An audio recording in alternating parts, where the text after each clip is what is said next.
The first time Nayeli Red Moon saw Elias Whitaker, she asked him a question that made an entire town forget how to breathe.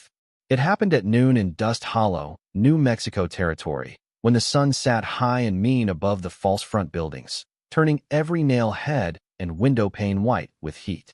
Dust rolled along the street in slow brown ribbons, slipping under porch steps, curling around wagon wheels, settling on the shoulders of men who had been standing too long with nothing kind to do. Horses stood with their heads low near the hitching rails. Somewhere behind the livery, a pump handle squeaked like an old man clearing his throat, and from inside the saloon came the dull clink of a glass being set down too carefully. Dust Hollow was not a large town. A person could walk from the church bell to the last cattle pen in less than 5 minutes. But it had the pride of a place that believed its size did not matter so long as its judgment was sharp. Nayeli came walking from the south road with one hand pressed to her chest, and the other holding a small doeskin pouch tied with blue thread. She did not stagger like someone weak. She walked like someone who had spent all morning refusing to fall. 6 miles of heat lay behind her. 6 miles of dry wash, mesquite shadow, cracked earth, and the kind of sun that made the tongue feel too big for the mouth. Her black hair was braided tight down her back. Her dress was plain and travel-worn, the color of earth after rain that never came. Her moccasins were dusted pale at the toes. Her face carried the reddish-brown color of the Apache people, and that alone was enough to make doors close before she reached them. The druggist saw her through the glass and turned the sign before she touched the handle. Closed. But the bell above the door still trembled from the last town customer who had gone in not 5 minutes before. Nayeli stopped with her fingers inches from the wood. She looked at the painted word on the door as if words had weight, and this one had struck her square in the chest. A boy near the trough stopped chewing on a piece of straw. 2 men outside the barber shop lowered their voices. A woman behind a lace curtain drew the fabric tighter, though not tight enough to stop herself from looking. Sheriff Amos Greer watched from the shade with his thumbs hooked in his belt and did nothing. That was the way Dust Hollow punished people it did not want to understand. Not always with rope, not always with iron. Sometimes it simply stood still and let thirst, fever, and distance do the work. Nayeli's hand slid from the doorframe. Her knees softened. Not all the way, just enough for the street to notice. Elias Whitaker was tightening a cinch beside a bay gelding when he saw it happen. He was 32, lean from miles and weather, with pale eyes that did not hurry and hands browned by rains, rope, and sun. His hat was faded at the crown, his shirt worn thin at the elbows, his leather vest creased by years of honest use. He had learned long ago that a man could make trouble worse by stepping into it too fast. He had also learned that doing nothing could leave a mark no rain would wash away. So he did not run. He did not call out. He took a canteen from his saddle, crossed the street in silence, and set it in the dust beside her, close enough to reach, far enough not to shame her. The town watched like it was watching a match fall near dry hay. Nayeli lifted her eyes to him. For a second, Elias thought she might curse him. Instead, she looked at his face as though she had found something there she had been warned about in a dream. Her fingers tightened over the pouch. The blue thread caught the sunlight, bright against the dust, small as a secret and sharp as memory. Elias saw it and felt something old move behind his ribs, something he had kept folded away with his mother's last things. But before he could name it, Nayeli drew a slow breath. Her voice came low enough for mercy but clear enough for every sinner on that street to hear. Why does my heart hurt near you? A laugh started somewhere near the saloon, but it died young. Even the horses seemed to listen. Elias stood with the canteen between them and the whole town waiting for him to make the question smaller, easier, foolish enough to dismiss. He did not answer. He could not. Because 20 years earlier, in a winter cabin while fever took the last warmth from his mother's hands, she had whispered almost the same words into the dark. And until that noon in Dust Hollow, Elias had spent his whole life pretending he had forgotten. Dust Hollow had learned to be afraid before it learned to be fair. The town sat between 2 dry washes and a line of red hills, a place built by men who believed every fence post was a promise and every stranger was a threat. Years of rumors had hardened into rules. Apache riders on the ridge meant shutters closed. A missing horse meant blame before evidence. A fever in a ranch house meant prayers for white children and locked doors for everyone else. Nobody said it plain in church, but everybody practiced it in daylight. That was why the druggist, Horace Bell, kept his hand on the counter and his eyes on the sheriff instead of the woman standing outside his door. The medicine Nayeli needed was no mystery. Quinine, willow bark, clean bandage cloth. Things that sat behind the glass in neat brown bottles while her mother burned with fever 6 miles beyond the South Wash. In the pouch at Nayeli's waist were 3 silver dollars, 2 carved bone beads, a pinch of dried sage, and that small strip of blue cloth tied carefully around the drawstring. It was not much to anyone in Dust Hollow. To Nayeli, it was everything she had been told to carry when asking mercy from people who did not know the word. She reached for the canteen Elias had set beside her, but she did not drink it once. Her eyes stayed on him. The street held still around them. Even the bay gelding seemed to stop shifting its hooves. Elias saw her thumb brush the blue cloth, and something old moved in his chest, quiet but sharp. His mother had kept a piece just like it folded inside a Bible with cracked leather corners. He remembered being a boy and asking why she touched it whenever snow came early. She had only said, "Some debts do not knock. They wait." Now the same color was tied to an Apache woman's pouch in a town that would rather watch her leave empty-handed than admit she was human. Sheriff Amos Greer stepped out from the shade, boots slow on the boardwalk. He was not a large man, but the badge on his vest made small men sound taller. His mustache was trimmed clean. His shirt cuffs were buttoned. His boots had been polished that morning by someone who still believed shine could make authority look righteous. "Best move along," he said, not to Elias, but to Nayeli. "Store is closed to your kind today." Nayeli rose with care, refusing the help Elias had not offered because he knew better than to make her weakness public. "My mother needs medicine," she said. Her English was careful, each word placed like a stone across water. "I have money." Horace Bell looked away. The sheriff chewed the inside of his cheek. A woman behind a lace curtain crossed herself as though compassion were a sickness that might spread. Elias picked up the canteen, wiped the dust from its side, and held it toward Nayeli without touching her hand. "Drink," he said softly. She looked at the canteen, then at the men watching from the saloon. "If I drink from this," she asked, "what will they say I owe you?" Elias followed her gaze and saw the whole town leaning forward, hungry for the wrong meaning. He saw men who had refused to help suddenly become experts in honor. He saw women who knew the sound of a sick child coughing through the night pretending not to understand another daughter's hurry. He lowered the canteen and set it on the porch rail between them. "Nothing," he said. "Water is not a bargain." The words were small, but in Dust Hollow, small kindness could sound like thunder. Nayeli looked at the canteen again. Her hand moved toward it, stopped, then moved the rest of the way. She drank only a little, just enough to steady herself. Then she capped it with both hands, as if returning more than water, and placed it exactly where he had left it. Elias noticed that. He noticed everything quiet people did when they had been forced to survive loud ones. And behind him, Sheriff Greer shifted his feet, because a man who controlled a town could feel his grip loosen from one decent act done in public. Elias had not always been the kind of man who stepped between a town and its shame. There was a time when he kept his eyes low and let hard words pass like dust over boot leather. That was before his mother's final winter, before the fever took her voice down to a whisper, before she pressed a folded piece of blue cloth into his palm and told him the story she had hidden from almost everyone.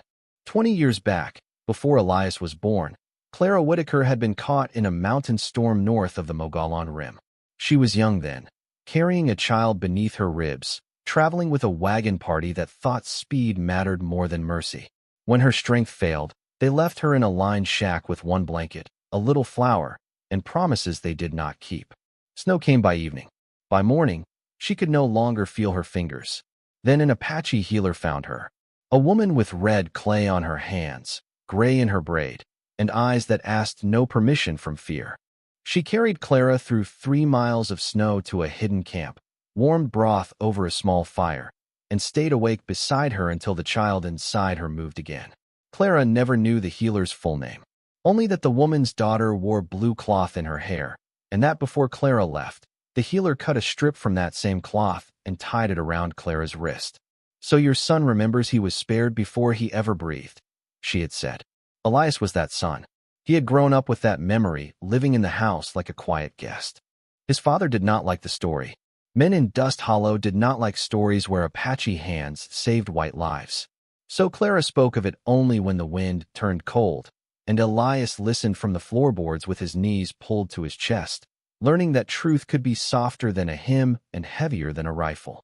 Sometimes his mother would stop in the middle of kneading bread and touch her wrist, though the cloth was no longer tied there.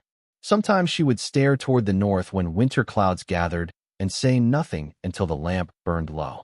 Elias had been too young to know that gratitude can become grief when it has nowhere to go. Later, after Clara died, he found the blue cloth folded in the Bible she kept beneath her bed. Beside it was a letter in her narrow hand, written for the son who had outlived both her fear and her secret. He had carried those things ever since, not because he knew what to do with them, because he did not know how to lay them down. Now, standing outside Horace Bell's drugstore, he looked at Nayeli's pouch and saw the same blue shade his mother had carried to her grave. Not similar, the same, faded by sun, darkened at the edges, tied with a care that made the knot look almost sacred. Sheriff Greer shifted his weight. "Whitaker," he said, "do not make this your business." Elias turned toward the drugstore door. It already was. The sheriff's jaw tightened. Horace Bell swallowed behind the glass. Nayeli watched Elias climb the 2 steps to the porch, slow and empty-handed, as if every eye in town had become a weight across his shoulders. He did not look back at her. He only opened the drugstore door and stepped inside. The bell above it rang once. Thin, nervous, final. And somewhere in the long silence that followed, Nayeli Redmoon placed her hand over her heart again, not because it hurt more, but because for the first time that day, the pain had begun to mean something. It was no longer just fear, no longer just heat. It was the strange ache of a door opening in a place where every door had been shut. Inside the drugstore, the air smelled of camphor, dust, and old peppermint candy. Rows of brown bottles lined the shelves behind Horace Bell, each one labeled in careful black ink, each one close enough to save a life and far enough to prove a point. Elias stood just inside the door with his hat in his hand. He did not raise his voice. Men like Horace feared loudness less than they feared calm. "Quinine," Elias said.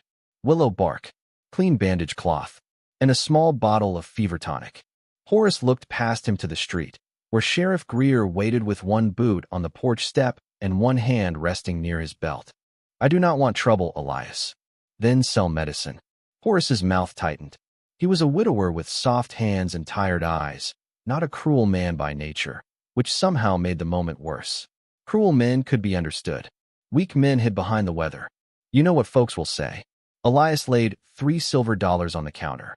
The sound was small and clean. Folks say plenty when it costs them nothing. Horace stared at the coins as if they might burn the wood. "She is Apache." Elias looked toward the window. Nayeli stood in the glare outside, straight-backed now, with the canteen untouched on the rail and every face in Dust Hollow measuring her like a problem. "She is someone's daughter," he said. Horace said nothing for a long breath.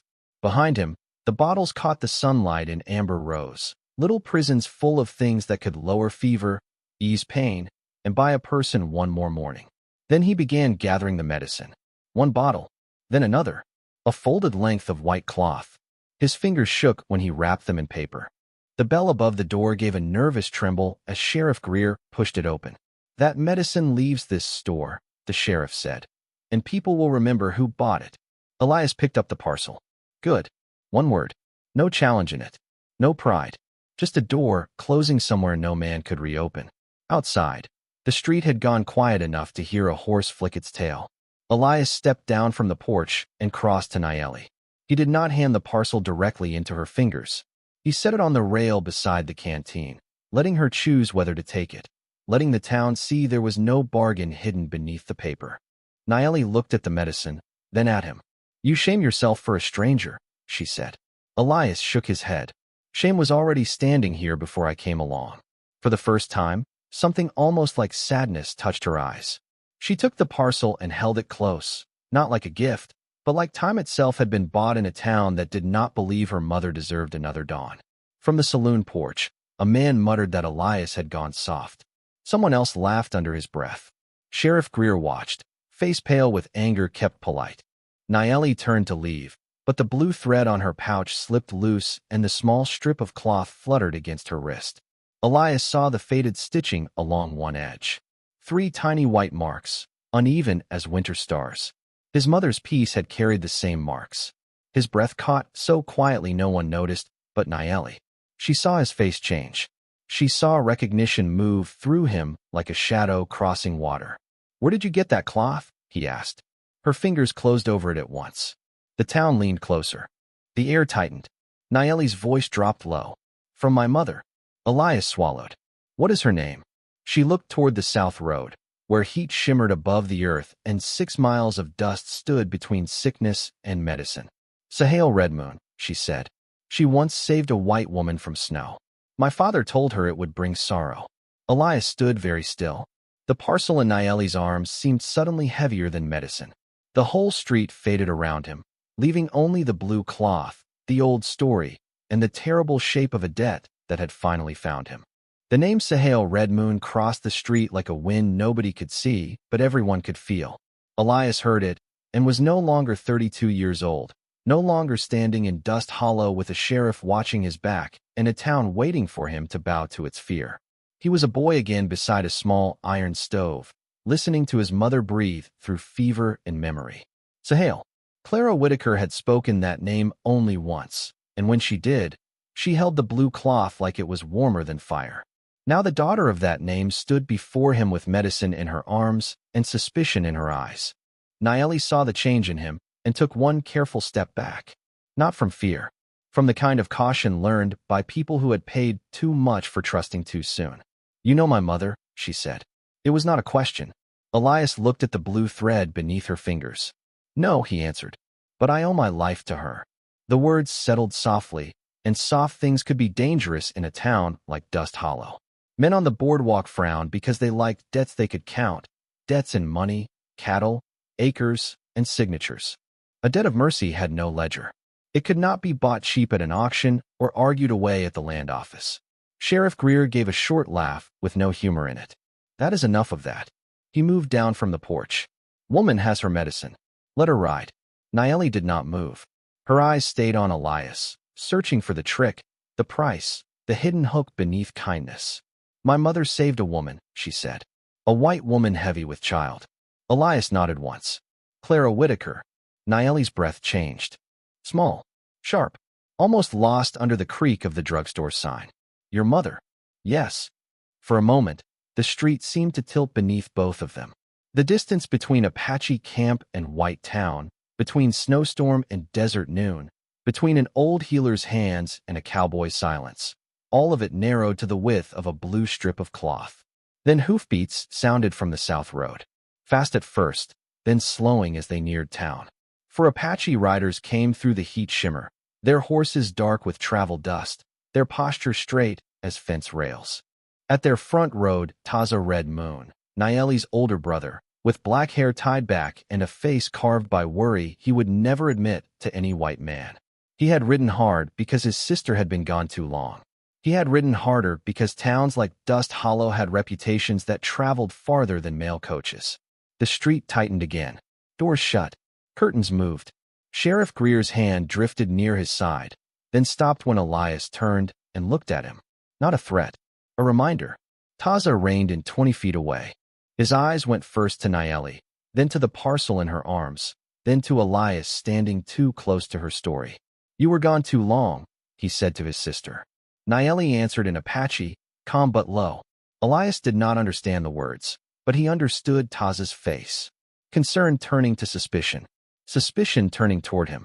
Taza dismounted and crossed the dust with measured steps. "White men do not give without taking," he said in English. The sentence was not loud, yet it reached every porch. Elias held his hat at his side. "Then today," he said, "let one of us be different." Taza studied him. The town studied them both. Nayeli stood between the medicine and the men, between the old debt and the new danger, and the pain in her chest came again. This time it did not feel like sickness. It felt like two histories recognizing each other before either side was ready to forgive. The South Road held its breath while Taza Red Moon measured Elias Whitaker from hat brim to boot heel. He saw a white cowboy with dust on his sleeves, a quiet mouth, and no weapon in his hand. That did not make him safe. In Taza's world, Danger often came dressed as patience. Nayeli spoke to him again in Apache, sharper this time, and the riders behind him shifted in their saddles. She lifted the parcel slightly, showing him the medicine. "For our mother," she said in English, choosing words the town could understand. He bought what they would not sell. Taza's eyes flicked toward Horace, then Sheriff Greer, then the closed faces along the boardwalk.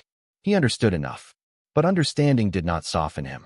"A man can buy medicine with one hand," he said, "and write a debt with the other." Elias took the folded blue cloth from inside his vest. He had carried it for years in a small leather packet, wrapped beside his mother's last letter. The cloth was faded, thinner than memory, with 3 uneven white stitches along one edge. He held it out on his open palm, not toward Nayeli, not toward Taza, but between them, where the sun could see it. Nayeli went still. Her own fingers loosened around the strip tied to her pouch. The 2 pieces were not twins. They were one story cut in half. "My mother kept this until the day she died," Elias said. "She told me a woman named Sahel Redmoon saved her when the snow was deep enough to bury a wagon wheel. She told me that if I ever found that family, I was not to pay them. I was to stand where others stepped away." Taza looked at the cloth for a long time. The town did not move. Even Sheriff Greer seemed uncertain where to place his anger. Nayeli stepped closer and touched the edge of Elias's cloth with one finger. Not his hand, only the cloth. A small thing, a careful thing. Her eyes lifted to his, and the question inside them was older than either of them. "She remembered us," Nayeli whispered. Elias nodded. "Every winter." Something changed in her face then, but not enough for the town to name it. It was not trust. Not yet. It was a door unlatched from the inside. Taza saw it and frowned, because a brother can fear tenderness more than threat when the world has taught him both can cost a family dearly. "You have spoken your debt," he said. "Now let us leave." Nayeli gathered the parcel against her chest. She should have mounted at once. She should have turned south and put Dust Hollow behind her before the sheriff found a new reason to stop them. But she looked once more at Elias, and the pain in her chest came softly this time, like the ache after a song remembered from childhood. "My mother told me," she said, "some kindness returns wearing another face." Elias did not know how to answer. The words reached him in the place where grief had lived so long it had become part of his breathing. Then Sheriff Greer broke the silence. "No Apache rides out with goods bought under false pretense." The sentence landed hard in the dust. Taza turned slowly. Nayeli's hand tightened around the medicine. Elias folded the blue cloth back into his palm. The old debt had been recognized. The new trial was just beginning. Sheriff Amos Greer stepped into the center of the street as if the dust itself belonged to him. He pointed at the parcel in Nayeli's arms, and every window in Dust Hollow seemed to lean closer. "That medicine was sold to Whitaker," he said. "Not to her." Nobody cheered. Nobody had to. Silence was how respectable people helped a wrong thing stand upright. Horace appeared in the drugstore doorway with his apron twisted in both hands. He looked at the bottles wrapped in brown paper, then at Nayeli, then at the sheriff. His face had the gray color of a man hoping the truth would pass by without asking his name. Elias took one step forward. "I paid for it." Greer did not look at him. "You bought it under a misunderstanding." "There was no misunderstanding. There will be if I say there was." That was the kind of law Dust Hollow understood best. Not written in books. Written in who had the badge, who had the crowd, and who had been born with the safer face. Taza's riders sat tall behind him, still as fence posts against the bright road. Taza himself did not reach for anything. He only watched the sheriff with eyes dark enough to make careless men remember caution. Nayeli held the parcel closer. The medicine made a faint glass sound inside the paper. Small bottles touching. Small hope knocking against itself. "My mother is sick," she said. "Then your people should have brought their own doctor," Greer answered. The words were not loud, but they crossed a line even the town could feel under its boots. A wind moved through the street, lifting dust around Elias's ankles. He looked at Nayeli then, and for the first time since she had asked him that strange question, he understood the hurt in her heart was not born from him alone. It came from standing near a kindness that could still be taken away. It came from seeing mercy offered with one hand and challenged by another. It came from remembering, somewhere deeper than words, that her mother had once saved a white woman without asking what color her child would be. Elias removed the small leather packet from his vest and unfolded Clara Whitaker's letter. The paper had been read so many times the creases were soft as cloth. He did not read all of it, only the line that mattered. If you ever meet the daughter of Red Moon, do not repay her with gold. Stand where no one else will. The town listened despite itself. Even Greer's mouth tightened. Elias folded the letter and placed it beside the blue cloth in his palm. This is not about medicine, he said. It is about whether a town can look at a daughter trying to save her mother and still call itself decent. No one moved. Then a voice came from the edge of the crowd. Martha Bell, Horace's older sister, stood beneath the awning of the mercantile with one hand on her cane and the other pressed to her throat. She had been watching since the first sign turned in the drugstore window, watching with the tired eyes of someone who remembered too much and had spoken too little. Her eyes were fixed on the blue cloth. I remember that storm, she said. Horace turned pale. Greer looked back sharply. Martha stepped down from the boardwalk, slow but steady. Clara Whitaker came home wearing that color on her wrist. She said an Apache woman kept her alive when good Christian travelers left her behind. The street changed. Not loudly. Shame rarely arrives with a shout. It slips in through the cracks and makes men study their boots. Nayeli looked at Elias, and the ache in her chest grew warm and unbearable. Taza saw it too. This was not romance spoken plainly. Not yet. It was recognition. It was the terrible softness of finding that one heart could remember what two peoples tried to forget. For a while, the only sound in Dust Hollow was the leather creak of saddles and the dry scrape of Martha Bell's cane against the boards. She came to stand beside Elias, small beneath the noon light, but her voice carried farther than any badge. I was there when Clara returned, she said. Her hands were wrapped in strips of blue cloth. She could barely stand, but she kept saying a woman named Sahel had done what our own people would not. Horace Bell lowered his eyes. The drugstore behind him looked different now, not like a business, but like a witness. Sheriff Greer's face hardened. Old stories do not change town law. Martha looked at him for a long second. Then maybe town law has been too small for too long. That sentence did not shout. It did not need to. It moved through the crowd and found places no sermon had reached. A ranch wife near the hitching rail took her child's hand and drew him back from the street. A freighter removed his hat. The barber, who had washed without speaking since morning, turned away as if the sun had gotten into his eyes. Greer saw them shifting. He saw control slipping, not fast, not enough to chase, but enough to frighten a man who had built himself out of other people's obedience. She leaves the parcel, he said. That is final. Taza stepped forward then, not with anger, but with a stillness that made every loose board in town seem to settle. If my mother dies because your town fears a bottle, he said, that will live in this dust longer than any of us. Elias knew the shape of the moment. One wrong move, and every old story would wake hungry. So he did the only thing his mother's letter had asked of him. He stepped between Greer and Nayeli, then slowly removed the gun belt from his waist. The buckle gave a soft metal click. He laid it in the dust. No threat, no bargain, no performance. Just a man emptying his hands so the truth would have room to stand. No woman should have to beg for mercy while men argue over pride, Elias said. Nayeli's eyes moved to the gun belt, then to his face. Something inside her trembled, not from fear, but from the strange weight of being defended without being claimed. She had known men who spoke of honor as if it belonged to them. Elias spoke as if honor was something a person owed to someone else. Greer looked at the belt in the dust and hated it, because it stole the only language he trusted. He could not call it a challenge.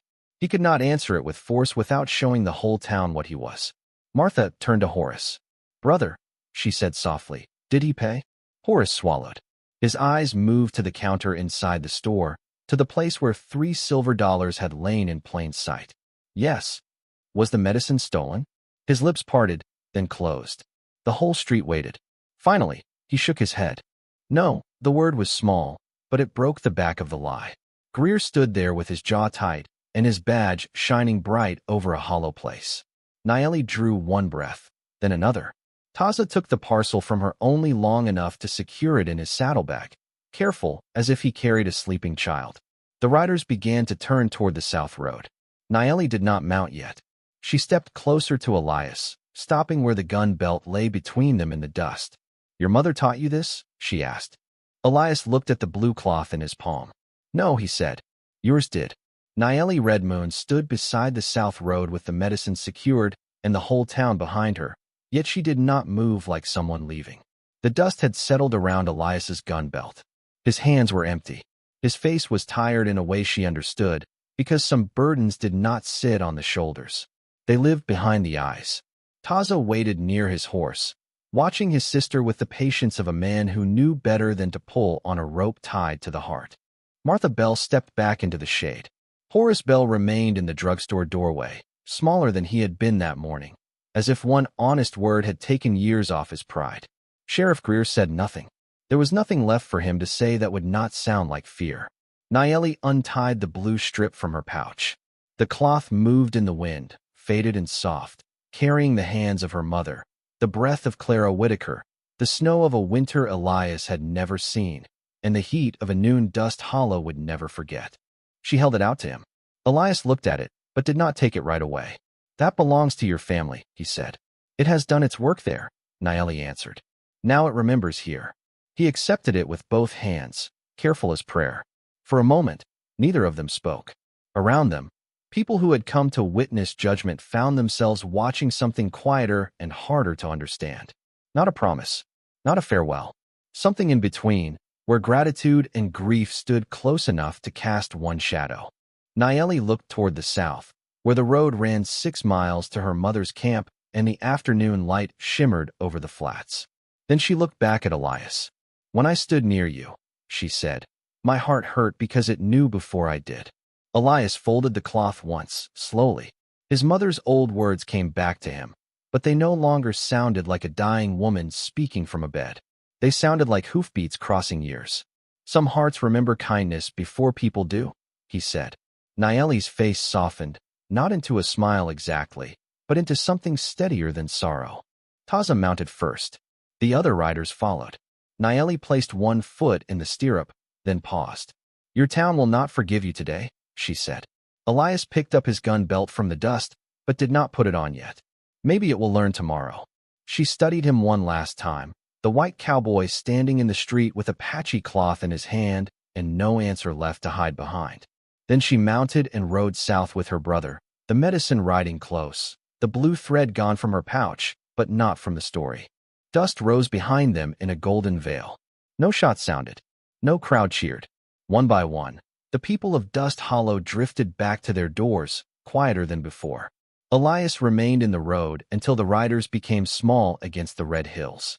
Only then did Martha Bell come to stand beside him. She looked at the cloth in his hand and said, "Your mother would have been proud."